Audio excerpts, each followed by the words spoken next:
اللہ کا فضل اور اس کا شکر ہوا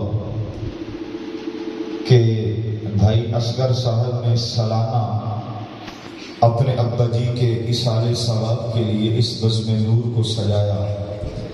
اس کریم کی کرم والی بارگاہ میں التجا ہے اللہ ہم سب کی حاضری کو اپنی طیب و طاہر بارگاہ میں قبول فرما کے اس کا ثواب غلام سرور مرحوم کی روح کو پہنچا کے اللہ ان کی قبر کو جنت کا باغ بنائے، اللہ ان کے درجات بلند فرمائے، اللہ ان کو کروٹ کروٹ جنت نصیب فرمائے، سرکار دو عالم صلی اللہ علیہ وآلہ وسلم کی اللہ ان کو زیارت اور شفاعت کبریٰ شریف نصیب فرمائے۔ واجب الاحترام بزرگوں اور دوستوں، سب احباب عقل و دانش میرے سامنے حاضر ہیں۔ جس موقع پر یہ محفل منعقد کی گئی ہے، کوشش بھی یہی ہوگی کہ اسی موضوع پہ دو چار جملے پڑھے جائیں تاکہ جو یہ سالانہ کام انہوں نے شروع کیا ہے اللہ ان کے اندر مزید وسعتیں ڈالے، اور انہوں نے جو کام شروع کیا ہے اللہ تعالی ہمیں بھی دیکھتے ہوئے اپنے والدین کے اصالِ ثواب کی ایسی بزم کو سجانے کی توفیق عطا فرمائے۔ توجہ میری طرف رہے، میں نے اپنے خطبہ کے اندر 30واں سپارہ سورۃ البلد کی 3 آیتیں تلاوت کی ہیں، اور یہ جو سورت ہے بلد کا معنی ہوتا ہے شہر، اور یہ سورت نازل ہوئی ہے مکہ المکرمہ میں۔ اللہ کریم نے اس کے اندر 3 جملوں میں 3 مسئلے اپنے بندوں کو سمجھائے ہیں۔ سب سے پہلا جملہ فرمایا لا اقسم بہذا البلد۔ توجہ فرمائیں کہ لا جو ہے عربی گرامر سے جو سنگی واقف ہیں، کبھی لا آتا ہے نہج کے لیے،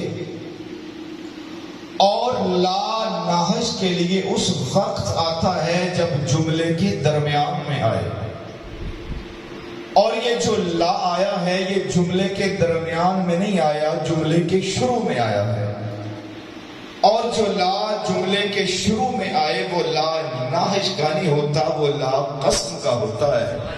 واہ نبی تیری عظمت کے کیا کہنے، رب جب تیری رسالت کو بیان فرماتا ہے تو اپنی قسم اٹھا کے بیان فرماتا ہے۔ فرمایا لا قسم ہے، اقسمو میں قسم اٹھا رہا ہوں۔ یہ جو اقسمو ہے یہ واحد متکلم یعنی اللہ کی طرف اشارہ ہے۔ فرمایا اقسمو میں قسم اٹھا رہا ہوں۔ اگر کوئی یہاں سے آپ سے قسم اٹھائے کسی بات کی تو زمانے والے کہتے ہیں یار اعتبار کرو بندہ بڑا اچھا ہے۔ اگر کوئی شہر فیصل آباد میں مسئلہ بن جائے تو وہ بھی کہتے ہیں یار اعتبار کرو بندہ بڑا اچھا ہے۔ واہ زہرا کے بابا تیری عزت کو کہاں پہ جا کے تولا جائے، تیری عزت کو کس اپنا پیمانے کے اندر ناپا جائے۔ تیری عزت وہ ہے کہ جب رب تیری عظمت کو بیان کرتا ہے اس کو مخلوق کی قسم کی ضرورت نہیں، عرش والا رب خود قسم اٹھاتا ہے۔ لا اقسم فرمایا مجھے قسم ہے، میں قسم اٹھاتا ہوں بہذا البلد، اے محبوب تیرے اس شہر مکہ کی۔ کیوں قسم اٹھائی؟ بہذا البلد، ہاذا اسم اشارہ قریب کے لیے، البلد الف لام اسم معرفہ۔ اگر کسی شے کو خاص کرنا ہو تو شروع میں الف لام لگاتے ہیں۔ شہر اور بھی تھے، لوگ یہ نہ سمجھ لیتے اللہ اور شہروں کی قسم اٹھا رہا ہے۔ فرمایا البلد کسی خاص شہر کی قسم ہے۔ اللہ بیان کر وہ خاص شہر ہے کیا؟ آگے جواب دیا وَأَنْتَ البلد، اے نبی خاص شہر اس کی قسم ہے جس کے اندر تیری ولادت ہوئی ہے، جس کے اندر تیری ولادت ہوئی ہے۔ تو دوستان محترم، میرے مصطفیٰ کا مقام سب سے عظیم مقام ہے، میرے نبی کی عظمت سب سے عظیم عظمت ہے۔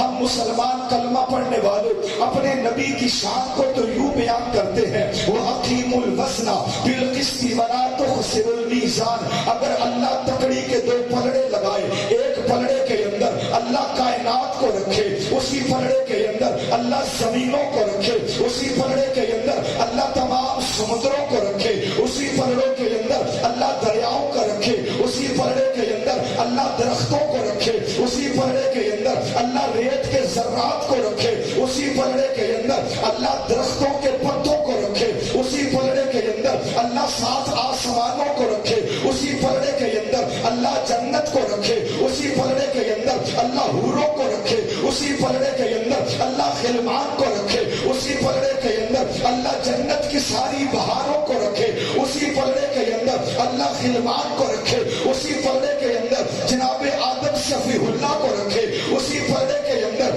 اللہ نوح نجیب اللہ کو رکھے، اسی پلڑے کے اندر اللہ موسیٰ کلیم اللہ کو رکھے، اسی پلڑے کے اندر اللہ داؤد خلیفۃ اللہ کو رکھے، اسی پلڑے کے اندر اللہ عیسیٰ روح اللہ کو رکھے، اسی پلڑے کے اندر اللہ جو ہے وہ موسیٰ کلیم اللہ کو رکھے، اسی پلڑے کے اندر اللہ آسمان کا سورج رکھے، اسی پلڑے کے اندر اللہ آسمان کا چاند رکھے، اسی پلڑے کے اندر بسم انجمن کے کواکب یعنی ستاروں کو رکھے، زمین آسمان کو رکھ دیا، تمام فرشتوں کو رکھ دیا۔ سنو ہمارا ایمان کیا ہے، ایک پلڑے کے اندر رب اپنے علاوہ کل خدائی کو رکھے، دوسرے پلڑے کے اندر ذات مصطفیٰ کو رکھے۔ ہمارا ایمان ہے کہ اللہ کی کل خدائی ہلکی ہوگی، محمد والا پلڑا بھاری ہوگا، محمد والا پلڑا بھاری ہوگا۔ اس لیے دوستان محترم، اللہ نے میرے نبی کی صفات کو بیان کیا۔ دل کے اوپر ہاتھ رکھیے، 10 منٹ کا ٹائم ہے۔ میرے نبی کا چہرہ آپ کو قرآن کے اندر ملے گا، میرے نبی کی زلفوں کا ذکر آپ کو قرآن کے اندر ملے گا، میرے نبی کے سینے کا ذکر آپ کو قرآن کے اندر ملے گا، میرے نبی کے ہاتھوں کا ذکر آپ کو قرآن کے اندر ملے گا، میرے نبی کا چلنا آپ کو قرآن کے اندر ملے گا، میرے نبی کا بولنا آپ کو قرآن کے اندر ملے گا۔ تو دوستان محترم توجہ کرنا، جملہ میں آپ کے حوالے کرنے لگا ہوں۔ حضرت یحییٰ علیہ السلام، اللہ نے ان کو یہ طاقت دی، انہوں نے ماں کی گود کے اندر کلام کیا۔ حضرت پاک کنواری مریم کا بیٹا جناب عیسیٰ علیہ السلام، انہوں نے بھی اپنی ماں کی گود کے اندر کلام کیا۔ میرا نبی تو سب سے اعلیٰ ہے، میرا نبی تو سب سے اونچا ہے۔ میرے نبی کو اللہ نے ماں کی گود کے اندر نہیں بولنے دیا۔ میرے نبی کی عمر 10 سال ہوئی، بولنے لگے، رب نے بولنے نہ دیا۔ میرے نبی کی عمر 20 سال ہوئی، نبی کلام کرنے لگا، رب نے کلام کرنے نہ دیا۔ میرے نبی کی عمر 25 سال ہوئی، نبی کلام کرنے لگا، رب نے کلام کرنے نہ دیا۔ میرے نبی کی عمر 30 سال ہوئی، نبی کلام کرنے لگا، رب نے کلام کرنے نہ دیا۔ میرے نبی کی عمر 35 سال ہوئی، نبی کلام کرنے لگا، رب نے کلام کرنے نہ دیا۔ میرے نبی کی عمر 39 سال کی ہوئی، کلام کرنے لگا، رب نے کلام کرنے نہ دیا۔ میرے نبی کی عمر 40 سال کی ہوئی، فرعون کی چوٹی کے اوپر کھڑا ہو کر میرے نبی نے کلام کیا، اقرأ باسم ربک الذی خلق۔ میں نے عالم تصورات میں عرض کی، یا رب العالمین، جو چھوٹے نبی ہیں کوئی ماں کی گود کے اندر بولا، جو چھوٹے نبی ہیں کوئی بھگوڑے کے اندر بولا، جو چھوٹے بندے ہیں کوئی اپنا جس نے بول کر جناب یوسف کی پاک دامنی کی گواہی دی، یہ تو تیرا نبی نبیوں کا نبی ہے، یہ تو تیرا رسول رسولوں کا رسول ہے، یہ جو تیرا مقرب ہے، یہ جو چنے ہوا میں سے چنا ہوا ہے، اس کو 40 سال کے اندر بولنے کی طاقت کیوں دی؟ اللہ فرما رہا ہے، میں نے اپنے نبی کو فرمایا 40 سال ان کو قرآن پڑھ کے دکھا، بعد میں قرآن پڑھ کے سنا۔ 40 سال قرآن پڑھ کے دکھا، بعد میں قرآن پڑھ کے دکھا۔ آپ کہیں گے وہ کس طرح ہوا؟ تو دوستان محترم، میرے اللہ کے بندو توجہ کرنا، اللہ فرمانا چاہتا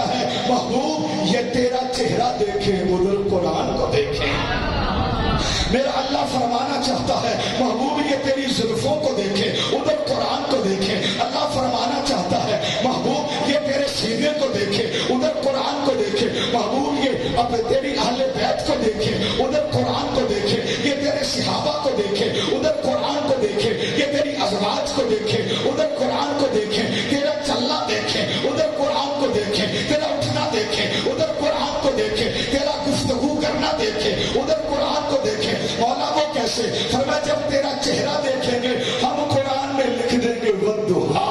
محبوب جب تیری زلفیں دیکھیں گے ہم قرآن کے اندر کہہ دیں گے واللیل اذا سجا۔ محبوب جب یہ تیری پیشانی دیکھیں گے ہم قرآن میں کہہ دیں گے والفجر۔ محبوب جب یہ تیرا سینہ دیکھیں گے ہم قرآن میں کہہ دیں گے الم نشرح لک صدرک۔ محبوب جب یہ تیرا پیدا ہونا دیکھیں گے تو ہم کہہ دیں گے لا اقسم بہذا البلد۔ محبوب جب حج کے دوران یہ تیری کنکریاں مارنا دیکھیں گے ہم قرآن میں کہہ دیں گے وما رمیت اذ رمیت ولکن اللہ رمی۔ محبوب یہ جب تیرا رنگ دیکھیں گے ہم قرآن میں کہہ دیں گے صبغۃ اللہ ومن احسن من اللہ صبغہ۔ محبوب جب تیرا خلق دیکھیں گے ہم قرآن کے اندر کہہ دیں گے انک لعلی خلق عظیم۔ محبوب جب تیرا پیار دیکھیں گے ہم قرآن میں کہہ دیں گے وما ارسلناک الا رحمۃ للعالمین۔ محبوب جب یہ تیری بیویوں کو دیکھیں گے ہم قرآن میں لکھ دیں گے وازواجہ امہاتہم۔ محبوب یہ جب تیری اہل بیت کو دیکھیں گے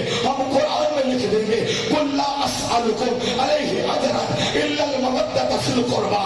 محبوب جب یہ قرآن کو دیکھیں گے اور تجھے دیکھیں گے تو قرآن نظر آئے گا، قرآن دیکھیں گے تو محمد کا چہرہ نظر آئے گا۔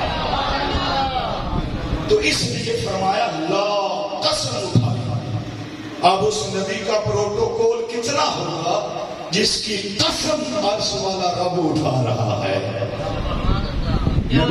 نبی موسیٰ بھی تھے، نبی عیسیٰ بھی تھے، قرآن اٹھائیں، اللہ نے قسم نہیں اٹھائی۔ یہ کوئی وی آئی پی پروٹوکول ہے۔ اللہ بیان فرمایا اور فرمایا لا قسم ہے مجھ کو اقسم کا بہذا البلد۔ دوستو جس شہر میں نبی آیا اس شہر کی اتنی تعظیم ہے کہ رب قسم اٹھائے جس کے شہر کا یہ مقام ہے، آنے والے محمد کا مقام کیا ہوگا؟ لا اقسم بہذا البلد، اور عام شہر نہیں، معرف باللام، خاص شہر۔ آگے فرما اس لیے نہیں کہ صفا مروا ہے، کوئی یہ نہ سمجھے کہ صفا مروا ہے اس لیے اللہ نے قسم اٹھائی، کوئی یہ نہ سمجھے کہ مقام ابراہیم ہے اس لیے اللہ نے قسم اٹھائی، یہ نہ سمجھے یہاں میں حتیم ہے اللہ نے اس لیے قسم اٹھائی، کوئی یہ نہ سمجھے کہ میدان عرفات ہے اللہ نے اس لیے قسم اٹھائی۔ اللہ فرماتا ہے وَأَنْتَ حِلٌّ بِهَذَا الْبَلَدِ۔ محبوب ہم نے اس لیے قسم اٹھائی ہے کہ تو اس شہر کے اندر پیدا ہوا۔ آگے فرمایا وَوَالِدٍ وَمَا وَلَدَ، جناب عبداللہ سے لے کر جناب آدم تک جن کے اندر سے تیرا نور چلا، اے محمد مجھے تیرے سارے والدوں کی قسم ہے۔ وَوَالِدٍ وَمَا وَلَدَ، جناب آدم سے لے کر وما ولد جناب عبداللہ تک، جہاں جہاں سے۔ اور دوستو پائیا دودھ لینا ہو، ہماری ان پڑھ مائیں بھی اس کو مانجتی ہیں کہ دودھ ڈالنا ہے، دودھ پاک ہے۔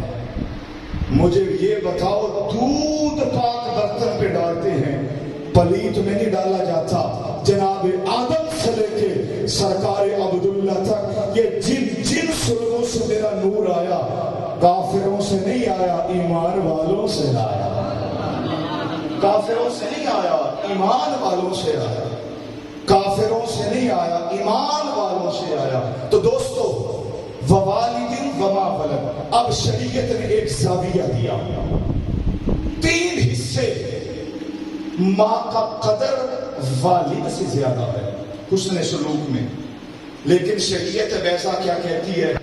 رسپیکٹ ماں کی زیادہ، عزت ماں کی زیادہ، لیکن فرمایا جب ایک حکم ماں دے دوسرا حکم باپ دے، فرمایا ماں فوقیت نہیں دینی، باپ کے حکم کو فوقیت دینی ہے۔ ادب کس کا؟ ماں کا۔ اور بات کس کی ماننی ہے؟ والد کی۔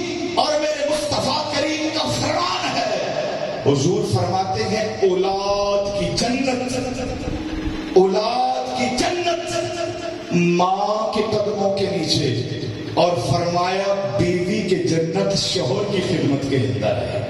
اور اس لیے ایک سانچہ کھینچا، فرمایا اگر ماں جنت ہے تو باپ جنت کا دروازہ ہے، اگر ماں جنت ہے تو باپ جنت کا دروازہ۔ قرآن کھلا ہے، 146 سورتیں تیرے سامنے، مکمل قرآن کے ورق ورق کو کھنگال کے دیکھ لیجئے۔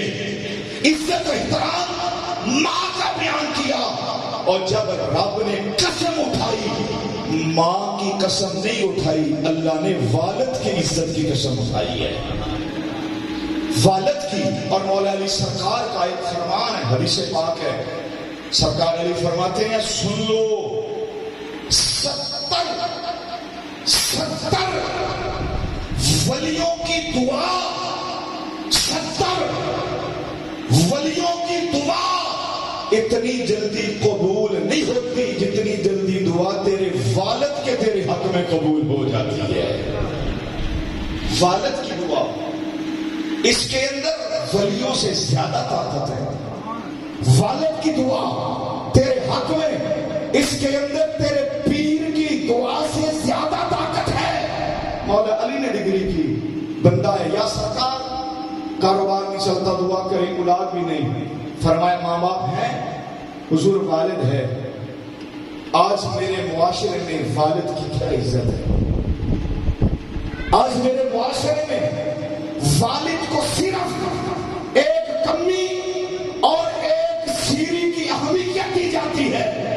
یہ کمی نہیں ہے، پچھلی رات اٹھ کر سفید بالوں سے رب کی بارگاہ میں ہاتھ اٹھا دے تو رب بھی اس کا حیا کرتا ہے۔